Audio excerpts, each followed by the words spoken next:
はい、マーティ・フリードマンです。僕のインストラクションのビデオにようこそ。うまくなるために一生懸命練習しなければならないけど、このビデオを見てレッスンすればきっとライバルに差をつけることができます。頑張ってください。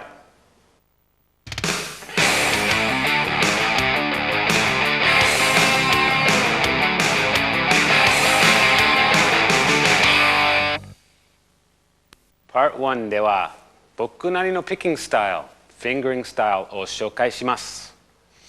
あなたのプレイに役立ててください。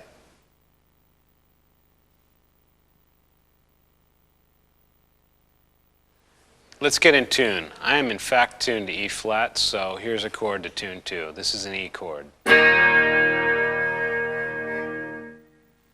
Okay, now I'm going to play an E major arpeggio and move it up in different positions so you can get an idea of how you can use the entire neck while just playing one chord. Check it out.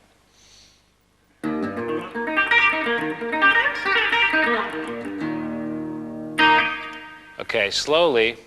Now, the best thing to do after you learn this from me showing it to you is change it. And it's going to be easy for you to figure out how to change it after I show you the way I just did it.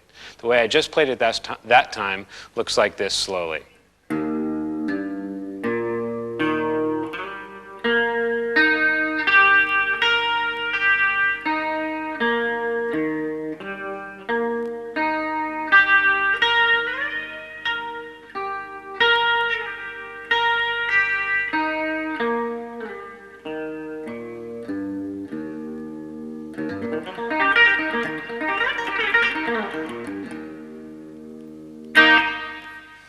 Now, the best thing to do with that is once you're in this position here, you want to take the same notes that I showed you and play them all kinds of different ways. Don't do it exactly the same as I showed you.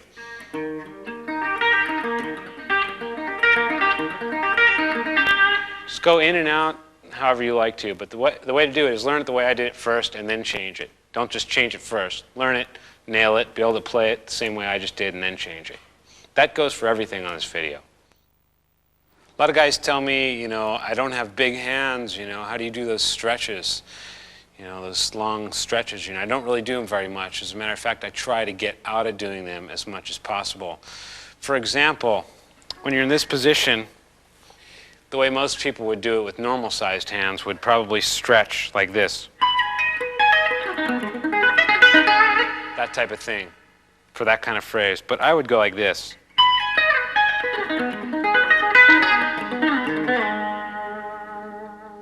Let's do that whole thing again really slowly so you can see exactly what's happening.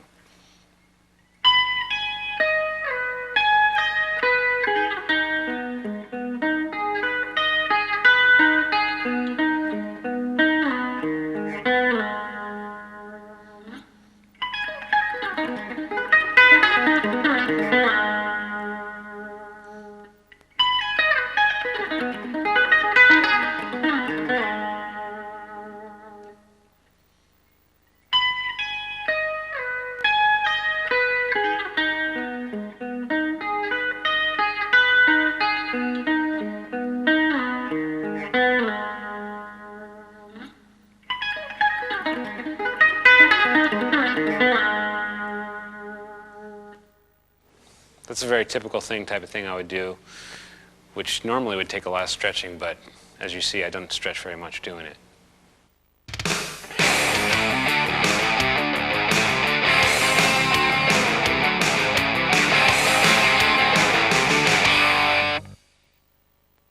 Part 2ではエクササイズに少しずつアイデアを加えて自分だけのフレーズ作りにチャレンジします。オリジナルスタイルを作ってみてください。A lot of guys ask me, how is it that you play so long and so fluid without stopping, without repeating yourself? And sometimes it's just a matter of making the thing that you actually are repeating kind of long. Making your repeating phrase a really long phrase so people don't even know that you're repeating something because there's so many notes in it. The way to do that is to take 1 or 2 or 3 or 4 short repeating phrases and add them together. I'll give you an example, being in, say, like the blues scale of E, like up around here on the 12th fret position. We're going to start with the basic little position that you all should know that looks like this.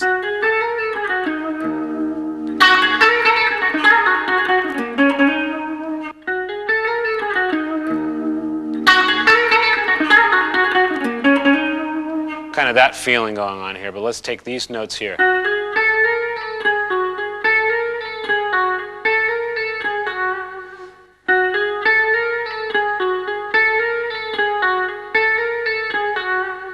So if you learn that by itself, you can get it right around here.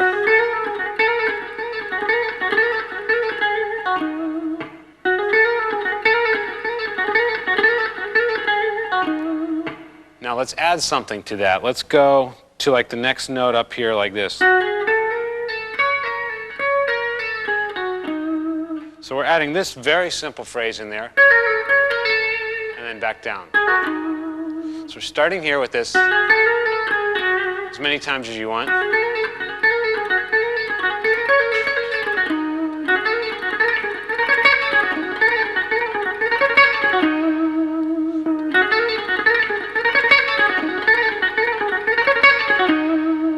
So slowly, both of them together will look something like this.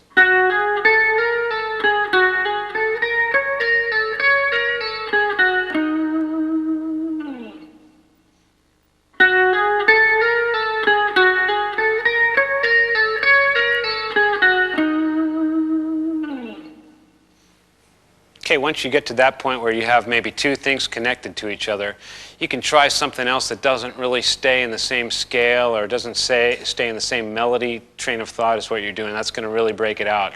And something that always breaks out of anything is doing something chromatic. So I was doing a pretty much bluesy scale here by doing this. What I'm going to do is I'm going to go up and down in kind of a chromatic fashion like this.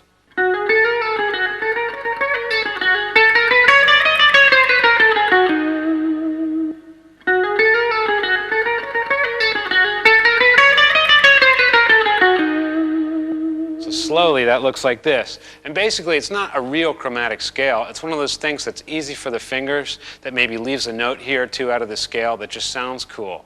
If I were to make everything exactly the same as the perfect scale, it would just sound like a machine. You know what I mean? There wouldn't be any personality. And plus, it's easier to play this way, if you can follow what I'm talking about. Just do what's easy for the fingers and gets the sound that you want to get. That's the most important thing. So I'm going to try to remember what I just did and go like this.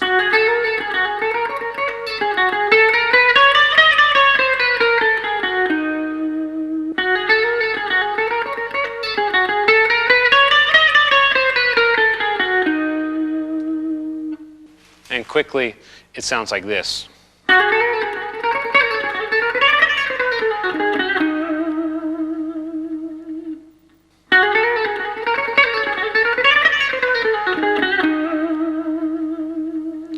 And that would be a good time, in my mind, to throw something in that's major. So altogether, you have something like this.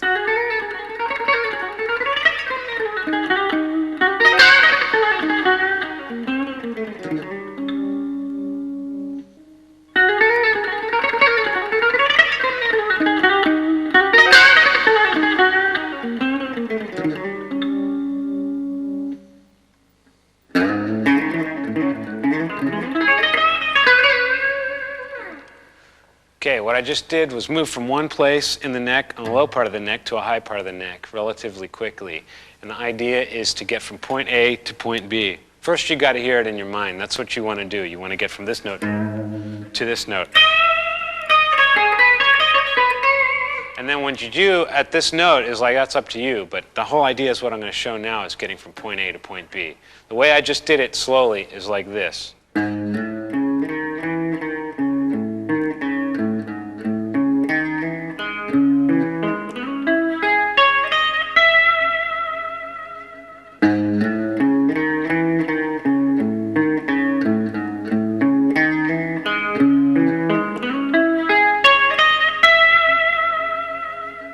That's the high note. And like I said, take off and do whatever you want after. Whatever. Okay.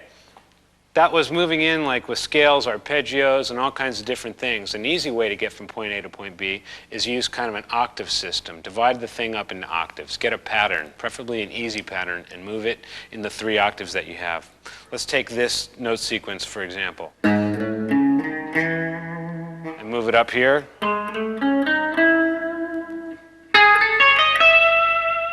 Using the same finger shape like that makes it easy. So you can go like this.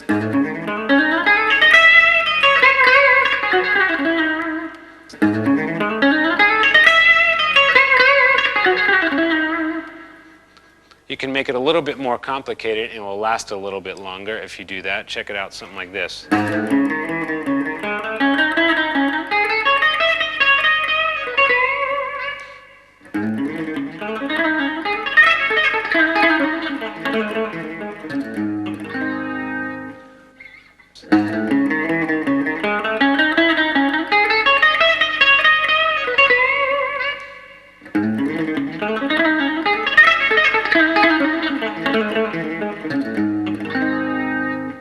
Like this.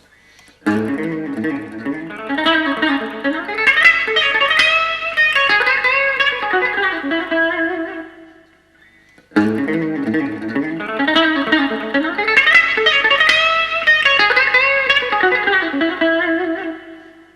idea is just getting to this note. What you do after that is your own business. Okay, what that was slowly is a longer pattern, but I still did the same thing in each octave, like this.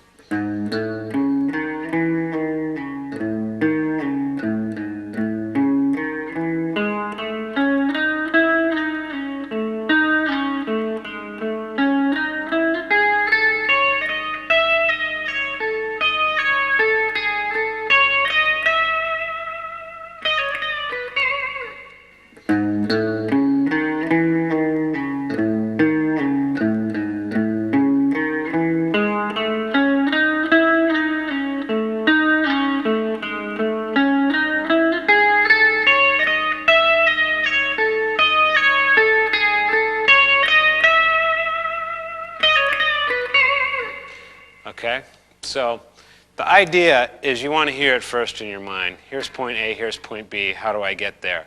That's 3 suggestions. Now you can use that particular pattern or just use that as an idea to move up. I'll give you another quick example, and then if you don't understand after that, you should really go back to the beginning of this video and start again.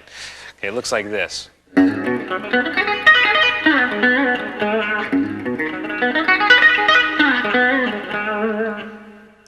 Okay, that was just a minor 7th arpeggio, I guess, going up.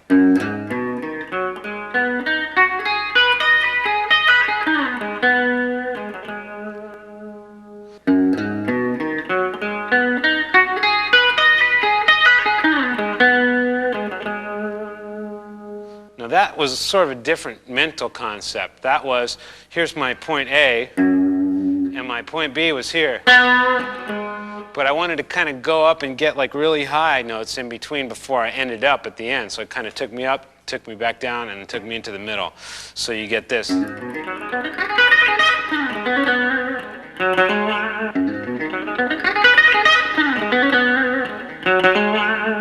it's really important that you understand that it's got to be from the head first. You got to hear that this is where you want to go and this is where you want to end up, or else your fingers are just going to blindly just be going nowhere. So that's very important. You got to know the roads of how to get from point A to point B, but you got to hear them as you're playing them. Very important point right there.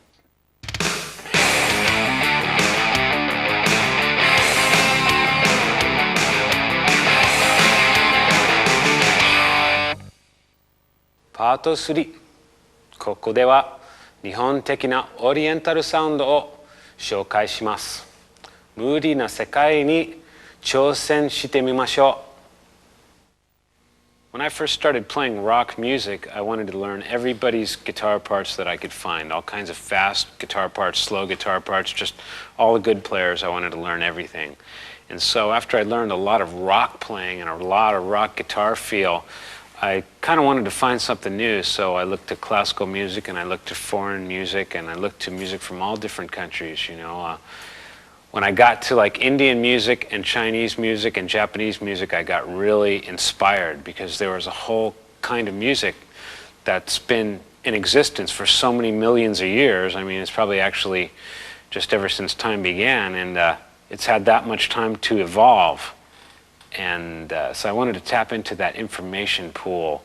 And plus the music really hit me in my heart somewhere. I really enjoyed the sound of the music, a very exotic feeling. And so I tried to emulate the sounds of the instruments of those countries, preferably the Asian countries, you know, like India, like I said, and China and Japan. And I really got into that. So I studied a lot of that, and then I pretty much let it just find its way into my guitar playing. So I'm going to just mess around a little bit, and just holding a chord in the background, droning, you can sort of hear, you know, what makes it sound Oriental or Asian. And I'm going to try to analyze it a little bit for you so you can understand what it is and how to do it, and how to utilize music from other cultures and put it into your own style. So let's check this out, and I'll mess around a little bit.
Okay, if you didn't notice, I have kind of a unique way to bend the string. It's very strange, and I got it from actually trying to copy a voice.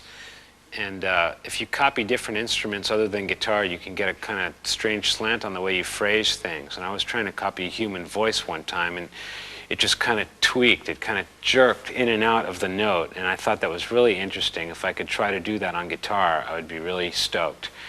So what it is, you have to have the target note that you're shooting for, and a lot of times I do it from a half step behind the note that I want. So say the note I want is this note E, and the sound I want to get is.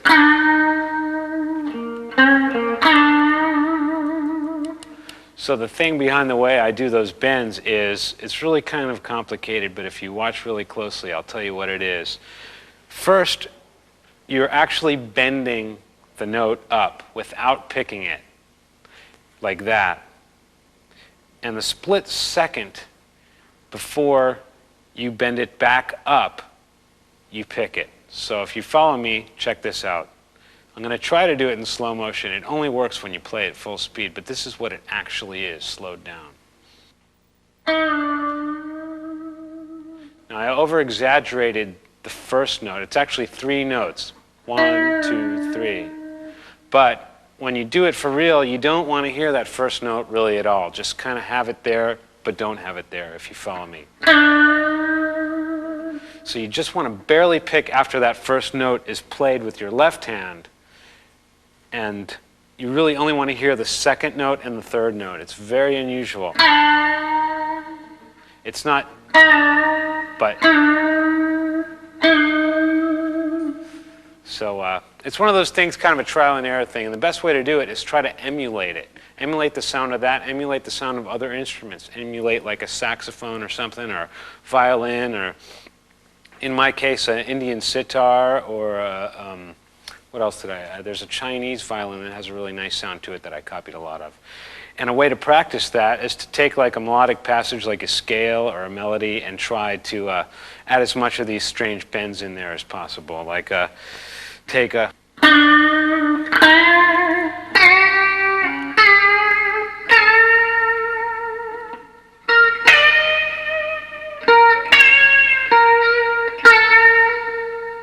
The reason I started to get interested in that is because I found that most people bend pretty much alike. They do your standard rock blues bend.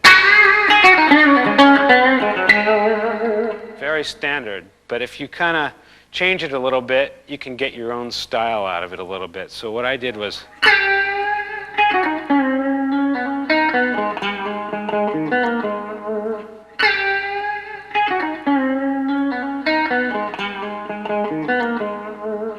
Basically, I'm going the same place from point A to point B, but it's the notes that I choose and the way I kind of phrase and bend them that makes it sound a little bit different.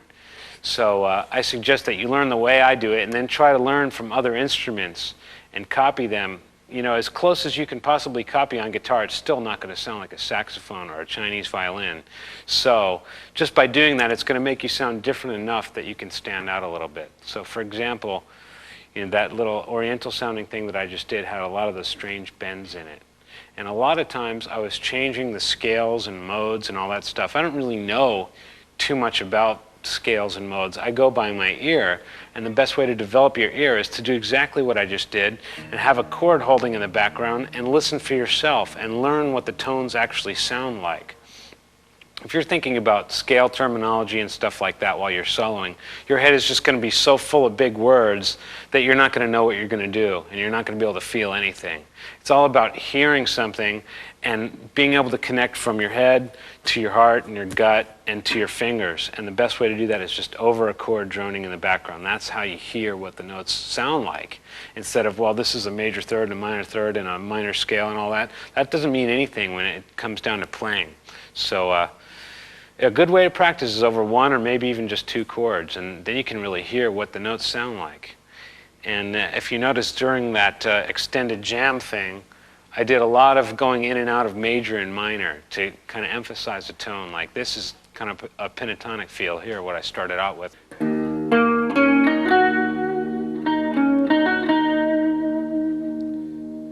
Using that position, there's a lot of space between the notes, so it has kind of a wide feeling, and you can sit on the notes for a long time and contemplate what they sound like. And then I got a little bit busier towards the end where I filled in the notes here.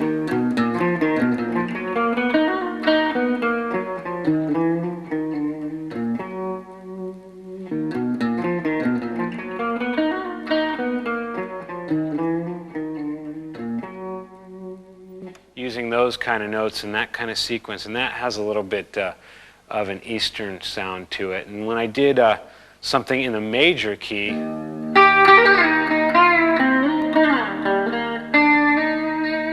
kind of has a different sound, but it's also very exotic, you know. So if you have a chord in the background or just a droning note, you can pretty much go in and out of minor and major and learn what these notes all sound like and use that to your advantage when you're soloing, even in rock music. And it's a very fine line that you're walking when you're trying to put really exotic sounds into rock music, but it's really good to have that knowledge. So if you pretty much copy what I just did there or learn what it's kind of about, then you're going to get an idea of how to apply it to the music that you're making.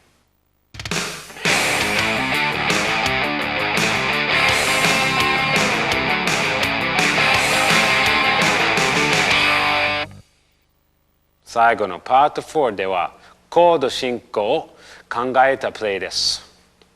コードに合わせたメロディアスなプレイにトライしましょう。2, 3, 4.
And that was my good friend Melanie Vasquez backing me up on the guitar in the background and doing a good job of that. And it's very important to jam with other people and hear what you're playing sounds like against the chords and stuff like that. So I can't emphasize enough how important that is. What I did that time around was I basically had a chord progression that I did twice. And the first time around I played it very safe and very mellow and clean and a lot of really simple weaving in and out of melodies and stuff, but following the chords the entire time. The second time around, I got a little bit busier and I started to outline the chords with arpeggios, scales, and anything that's going to keep the flow of what I was doing going and building up some high tension as far as the way I was playing. It got a little bit busier, a little bit more difficult, and a little bit more complicated. And by the time the end came around, it just kind of mellowed out and trailed off. But it reached kind of a peak near the end somewhere. So the entire time, though, I followed each chord. Each chord that was played was a separate song in itself to me. When the E chord was played, I thought of what could I do that's going to sound right over E. And your first basic option is a note that's in an E major chord, which would be E, G sharp, and B. So I'm thinking G sharp I landed on a lot of times. And knowing that that's where I'm starting from, I can take notes that are out of the chord and land on those. But important thing is I have to know what all the names of all the notes are in each chord. Then I can outline them very easily without thinking about them as I'm trying to feel the music. It's very important to know all the names of everything that you're doing. So the second time around, I followed the chords a lot more. And I'll break down some of the arpeggiations that I did. Over one of the F sharp minor chords in there, I did kind of an outline of that arpeggio, but I did kind of an odd numbering configuration in there. Something based around the number 5.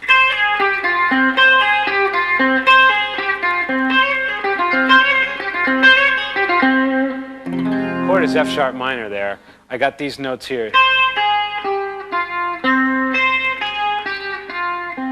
If you play a succession of 5 notes, 7 notes, 13 notes, you have an odd number sound. And what most of the music we play is in 4/4, even time. So when you play an odd thing, it stands out. But if you continue the notes and repeat them quick enough and in order, it's the sequence that sounds out and not what you're playing. So it's kind of interesting to break it up instead of just doing 4-note sequences all the time, like a... That would be a 4-note sequence. Each time it goes 4 notes before it repeats. I did a 5-note thing here. And then I did a variation on that, like what I was talking about before, making a variation.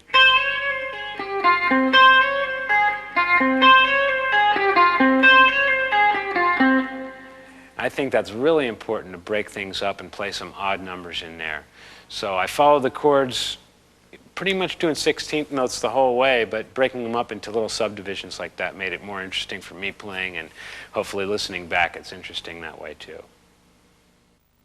Well, we've done enough studious practicing and working and all that stuff. It's time to just jam for a change. So I think we're just going to mess around on some blues. It's something I like to do for fun. Of course, in the music I play, there's not too much blues influence, but it's definitely something that you can learn a lot from. So, and I also have a lot of fun doing. So Before we play, I'm going to try to show you some of the things that I'm going to try to do. You know, I'm going to improvise. I'm just going to let it all come out, so it might not come in exactly the same as I'm planning it here. But here's some ideas. This blues progression that I'm going to play has a lot of different chord changes in it. And what makes it fun for me is trying to catch all the chords. And there's all different kinds of chords. There's diminished chords, augmented chords, minor chords, major chords, seventh chords, you name it. It's got everything. And the chord progression is so famous, we've all heard it a million times, so it's easy to really feel this progression. So it's a fun thing that you can jam on with your friends. Now there's a diminished chord that comes up in this. It's an A diminished or E flat diminished. So I'm going to try to follow that somehow, you know, and you could go with that kind of arpeggio shape. So somehow I'm going to get into that when it comes to the diminished chord in the progression. So that's something I have to think about before we start jamming. So you can't just go in there blind. You got to know what progressions are going to be coming at you. So I'm basically going to just play it by ear and see what happens. 1, 2, 3, 4.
Well, that's the end. Thanks for watching this video. I'm looking forward to seeing all you guys in Japan, and I hope that you do really good with your practice and just do great and work hard and all that good stuff.